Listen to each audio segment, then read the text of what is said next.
Breaking news! Nanginig si Putin matapos buwagin ang butcher ng Mariupol. Pangalawang balita, pinuno ng Hamas na si Mohammed Sinwar patay sa mismong target ng airstrike ng Israel. In Stavropol, a veteran of the war in Ukraine, Zor Gertsev, who was responsible for the Mariupol bombing, died in an explosion. Alamin natin ang buong detalye tungkol dito. Pero bago tayo magsimula ay baka pwedeng paki-like at subscribe ng video na ito. Malaking tulong at bagay na ito sa aming mga content creators. Maraming salamat po. Kaya naman simulan na natin. Mukhang hindi na mapakali si Vladimir Putin dahil isang tahimik pero napakatinding pag-atake ang yumanig sa loob mismo ng Russia. Walang opisyal na pahayag mula sa Ukraine, walang ingay at walang papuri. Pero malinaw ang gustong iparating na may isa na namang kilalang tao sa Russia ang napatay at mukhang ang Ukraine ang may gawa. Samantala, ang pinuntirya ay si Zaor Alexandrovich Gurtsev na kilala bilang butcher ng Mariupol. Pinatay siya sa isang biglaan at matinding pagsabog na nangyari sa Stavropol, isang lugar na mahigit 600 miles ang layo mula sa Kyiv. Ayon sa isang balita na lumabas noong May 29, namatay si Gurtsev kasama ang isa pang lalaki dahil sa isang bomba na gawa sa simpleng paraan. Para maisakatuparan ito ay isang tao mula sa Ukraine ang kailangang makalusot papasok sa Russia, bumiyahe ng malayo at planuhin ng maingat ang bawat kilos. Ang sabi ng mga investigators ng Russia, posibleng ang bomba ay dala mismo ng lalaking lumapit kay Gurtsev at maaaring siya ay isang suicide bomber. Kaugnay pa nito ay may lumabas rin na kuha mula sa kamera sa kalsada. Makikita si Gurtsev na naglalakad sa isang madilim na lugar. May nakasalubong siyang lalaki malapit sa mga nakaparadang sasakyan. Pagkaraan ng ilang segundo ay may malakas na pagsabog at pagkatapos ng alikabok ay kita na agad sa kalsada ang katawan ni Gurtsev, duguan at wala ng buhay. Patay rin ang lalaking kasama niya na maaaring siya mismo ang may dala ng bomba. Gayun din naman habang iniimbestigahan pa ang pangyayari ay natuklasan rin na ang lalaki ay nangupahan pa pala malapit sa lugar kung saan ito nangyari. Ayon sa isang ulat, malaki ang posibilidad na siya ay isang agent mula sa Ukraine na kusa talagang nag-alay ng buhay para lang mapatumba si Gurtsev. Ngunit kung ito ay totoo, ay ibang klase na ito ng operasyon mula sa panig ng Ukraine. Dati ay gumagamit lang sila ng bomba sa sasakyan o mga kontrolado mula sa malayo. Pero ngayon ay mukhang may mga taong handang sumabog na kasama mismo ng target na isang sakripisyong mahirap tapatan. Pero bakit si Gurtsev? Sa panig ng Ukraine ay isa siya sa mga itinuturong responsable sa pagkawasak ng Mariupol na isang lungsod na halos mabura sa mapa dahil sa tuloy-tuloy na pambobomba ng Russia noong unang bahagi ng giyera. Ayon sa isang ulat, tinatayang nasa 8,000 na katao ang nasawi sa lungsod dahil sa labanan. Tumagal rin ang offensive ng halos 86 days at isa rin si Gurtsev sa mga nanguna sa operasyong iyon. Sa katunayan ay hindi lang siya sundalo dahil noong October 2024 ay binigyan pa siya ng posisyon bilang unang deputy mayor ng Stavropol, isang posisyon na sinasabing ginawa talaga para sa kanya bilang gantimpala. Kabilang din siya sa isang programa na nagbibigay parangal sa mga veteranong lumahok sa giyera. Sabi sa website ng programang iyon, si Gurtsev daw ang nag-ayos ng sistema ng pagtutok ng missiles na ginamit sa Mariupol na naging dahilan kaya mas naging mapanira ang mga atake mula sa ere. Pero para sa mga Ukrainian, hindi siya bayani. Isa siyang mamamatay tao na may libu-libong inosenteng buhay sa kamay. Kaya nang mawala siya dahil sa isang pagsabog sa mismong lugar na dapat ay ligtas para sa kanya, ay hindi ito nakita bilang isang trahedya, kundi isang babala. At ang babalang iyon ay malinaw na para kay Vladimir Putin na wala siyang ligtas na lugar. Kahit ang mga taong malapit sa kanya ay kaya nilang abutin at baka siya na ang kasunod. Subalit hindi ito simpleng kwento lang. Ayon sa isang balita noong March 26, sobrang takot na raw si Putin sa ideyang siya ang susunod. Bago siya dumalo sa kahit anong pagtitipon ay pinasusuri muna ang mga kanal at imburnal sa paligid. Isinasara rin ang mga manhole, binubusisi ang mga basurahan at lahat ng pwedeng pagtaguan ay sinusuri ng mga security personnels. At hindi lang ito nangyari isang beses. Noong May 31 ay sinabi ng isang tagapagsalita sa isang panayam na maging ang Victory Day Parade sa Red Square ay puno ng kaba. Kahit ipinagdiriwang ang 80 years mula nang matalo ang Nazi Germany, ay humiling pa rin si Putin ng pansamantalang tigil putukan para masiguro ang kanyang kaligtasan. Nag-imbita pa siya ng 27 na pinuno mula sa iba't ibang bansa, kabilang si President Xi Jinping, para magbigay ng karagdagang seguridad. Halos 11,000 na sundalo ang ipinarada at may kasama pang 1,500 na veteranong lumaban sa Ukraine. Samantala nang tanungin si Michael Bochurkiw tungkol sa mga sunod-sunod na drone strike ng Ukraine sa mga military camp sa paligid ng Moscow, ay may sinabi siya na tumatak. Ayon sa kanya, para lang maituloy ni Putin ang Victory Day Parade, ay kinailangan pa nitong isama si Xi Jinping mula sa China. Para bang ginawa niyang panangga ang leader ng China. Sabi ni Bochurkiw, hindi ito simpleng pakikipagkaibigan. Isa raw itong paraan para maprotektahan ni Putin ang sarili. Ang mensahe raw mula sa China ay malinaw na darating ang pinuno nila sa Moscow, kaya huwag magpadala ng drone. Sa ganitong galaw ay pinakita ni Putin na takot siyang matamaan habang nasa publiko. Gayun din naman, ayon pa kay Bochurkiw, si Putin na mismo ang nag-ayos nito para magmukhang protektado siya. Para daw hindi umatake ang Ukraine ay ginamit niya ang presensya ni Xi Jinping bilang panangga. Isa raw itong malinaw na senyales ng takot. Sabi pa niya, may mga grupo na mula Ukraine ang nasa loob mismo ng Russia at sila raw ang may kinalaman sa mga pag-atake sa ilang mataas na opisyal. Ang gusto raw iparating ni Putin ay kung may umatake habang nandoon siya kasama ang bisita mula China, ay parang sinugod na rin ng China. Mabuti na lang at walang nangyaring masama noong araw na yon. Pero kahit ganoon ay kitang-kita na ang pagkabalisa ni Putin. Gayun din naman ay may isa pa raw siyang kinatatakutan. Ayon kay Bochurkiw, mas malawak na raw ang kayang abutin ng mga drone ng Ukraine. Hindi lang military base ang kaya nilang tamaan. At kung gugustuhin ay pwede na rin daw na mga tao mismo ang target. At posibleng si Putin ang nasa tuktok ng listahan. Dahil dito ay may mga nagsasabi na si Putin ay patay na sa papel. Isa na rito si Colonel Hamish de Breton Gordon. Ayon sa kanya, noong May 14, marami raw ang naniniwala na wala ng lakas si Putin at ang gera sa Ukraine ang unti-unting sumisira sa kanya. Sabi pa niya, kaya hindi pumapayag si Putin na humarap kay Zelensky ay dahil takot siya. Hindi raw siya papayag na pumunta sa Istanbul para sa meeting. Natatakot din siya na baka may masamang mangyari o kaya'y maaresto dahil sa mga kaso laban sa kanya.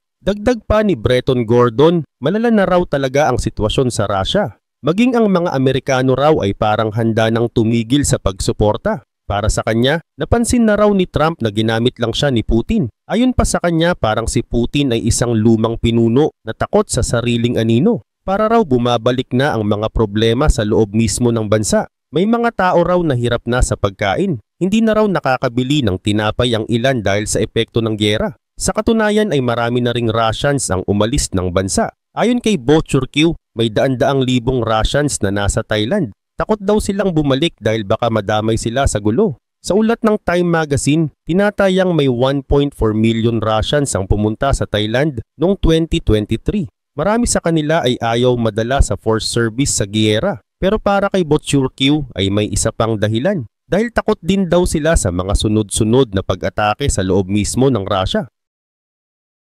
Karagdagan pa dito, ayon kay Colonel Richard Kemp, ang dating pinuno ng British Forces sa Afghanistan, maraming tao ang gustong mawala si Putin, kaya sobrang higpit ng kanyang seguridad. Hindi man tiyak kung may magtatangkang patayin siya, pero malinaw na hindi siya panatag. Sabi rin ni Bruce Jones na isang military analyst sa Russia raw, ay bihira ang leader na nagtatapos ng maayos. At alam daw ni Putin ang kasaysayan ng mga pinunong gumawa ng masasamang desisyon.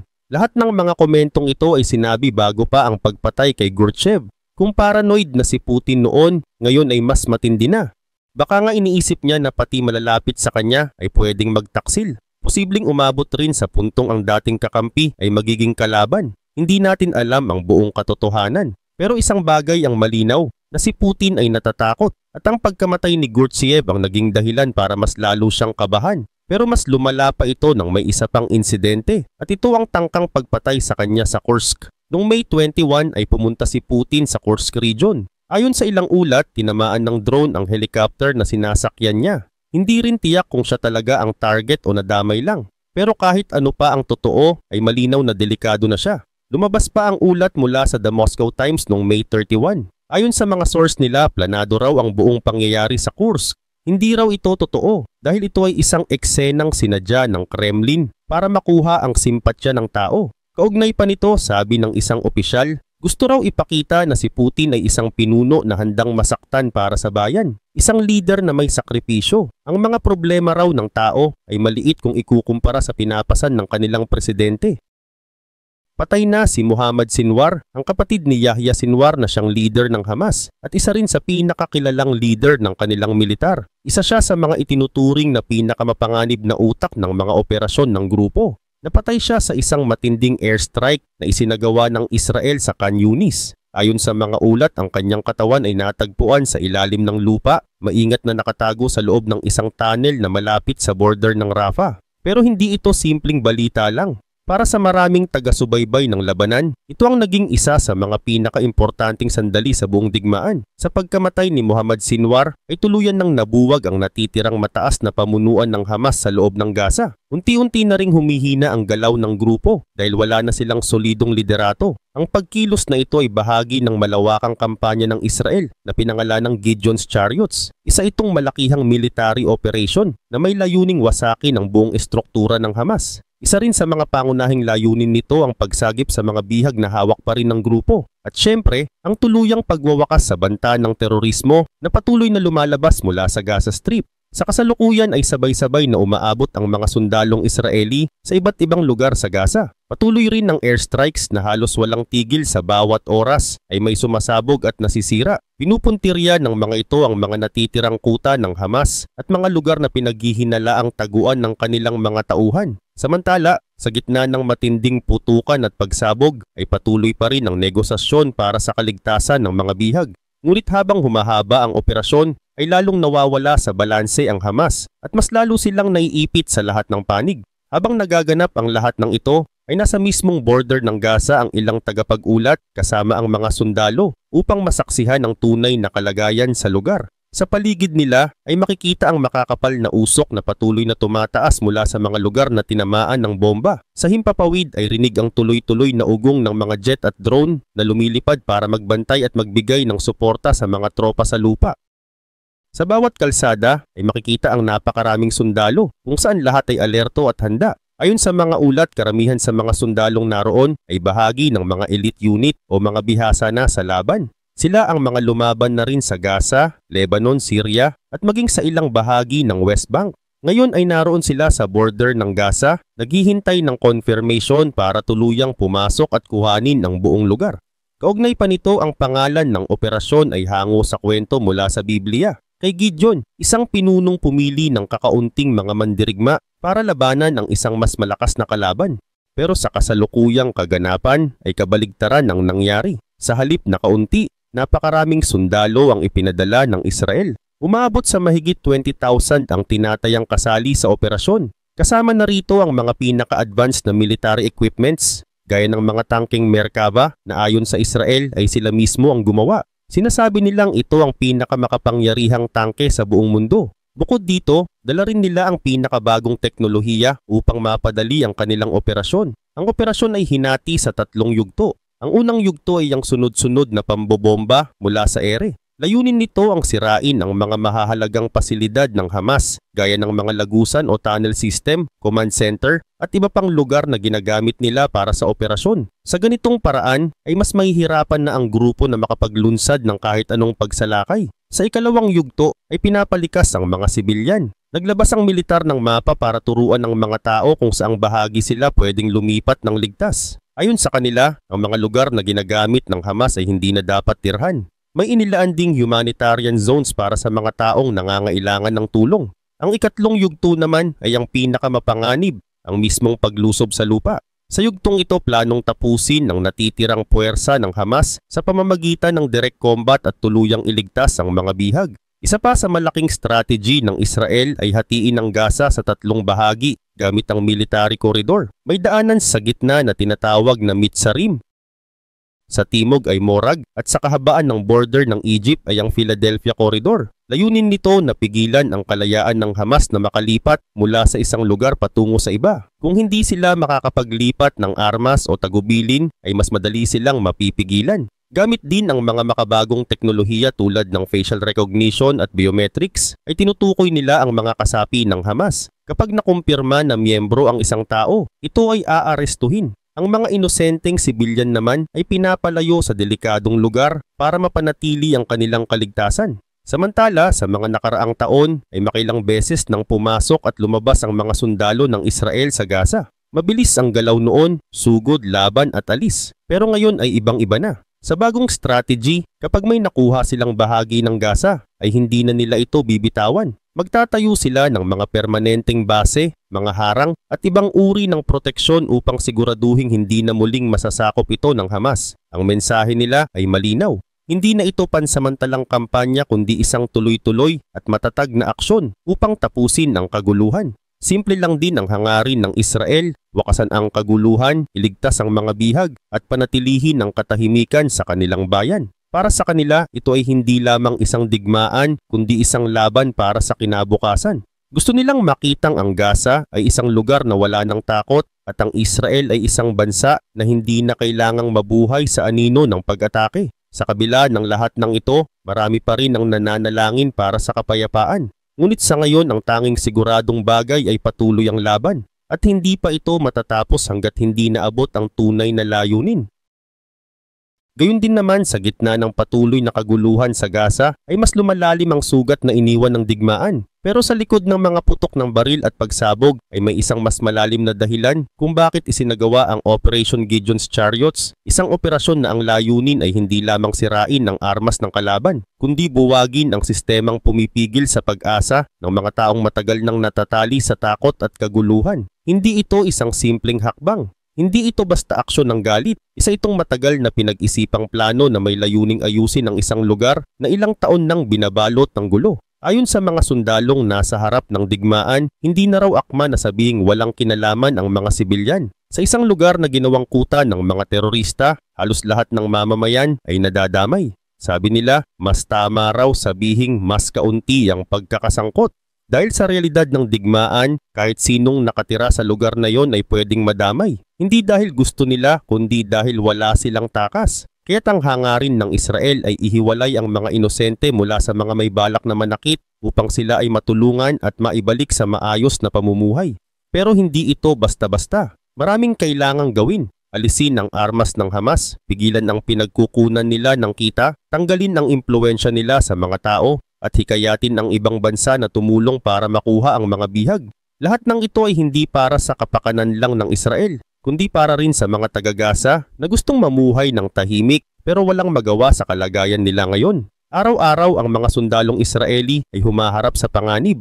Ang bawat galaw nila ay may kaakibat na banta. Wala silang oras para gumising ng dahan-dahan. Wala silang pagkakataong mamahinga. May mga gabi na ang tulog nila ay 1 oras lang. Tapos kailangan na nilang bumangon para sumabak sa labanan. Isang maling hakbang lang ay pwedeng ikamatay. Sabi ng isa sa kanila, dala lang niya ang sleeping bag, maliit na flashlight at ilang gamit para manatiling alerto. Bata pa siya at malakas, pero alam niyang hindi sapat ang pisikal na lakas kapag nasa gitna ka ng gulo. Mas kailangan ng tibay ng loob at linaw ng isipan, lalo na kung isa ka ring ama na may 3 anak na naghihintay sa iyo sa bahay. Para sa kanya, mas mahirap pa ang magpalaki ng anak kaysa sa makipagdigma. Pero hindi siya sumusuko dahil alam niyang ang laban na ito ay para sa kinabukasan ng pamilya niya. Sa panig ng Israel, alam nilang maraming bumabatikos sa kanila. Sabi ng iba, sobra raw ang ginagawa nila. Pero ang sagot ng ilan sa kanilang pinuno ay malinaw. Lagi kaming pinupuna. Pero tanungin natin, paano ba tayo nakarating sa ganitong sitwasyon? Hindi ito isang laban na basta na lang sinimulan. Halos 2 taon nang pinipilit ng Israel na pigilan ang pag-atake, na makipag-usap, na humanap ng maayos na solusyon. Pero habang sila ay nagtitimpi, ay patuloy namang humahawak ng bihag ang Hamas. 58 sa kanila ay hanggang ngayon ay hindi pa rin pinapalaya. Ang iba ay pinaniniwala ang pinatay na. Ang iba ay tinatago sa ilalim ng lupa, sa loob ng mga bahay, sa mga lugar na mahirap galawin. Kung gugustuhin lang sana ng Hamas, ay matatapos na sana ang lahat. Isang desisyon lang ang kailangan. Ibalik ang mga bihag, itigil ang pag-atake at simulan ang kapayapaan. Pero hindi iyon ang pinipili nila. Kung kaya't para sa Israel, ang laban ay hindi na maiiwasan. Noong taong 2005 ay kusa nang umalis ang Israel sa Gaza. Iniwan nila ito bilang pagsubok, baka sakaling ang mga tao sa Gaza ay magtatayo ng sarili nilang gobyerno na may malasakit sa kapwa. Baka sakaling unahin nila ang pag-unlad kaysa sa digmaan. Hindi isinara ang mga daan. Pinayagan pa ang mga manggagawa na pumasok sa Israel. Bukas ang ugnayan sa Egypt. Pero sa halip na magtayo ng paaralan, ospital o negosyo, ang Hamas ay nagtayo ng tunnel. Sa halip na magsimula ng programang makakatulong sa mahihirap ay pinili nila ang armas, droga at pananakot. Sa halos 20 years ay hindi pag-unlad ang pinairal kundi takot.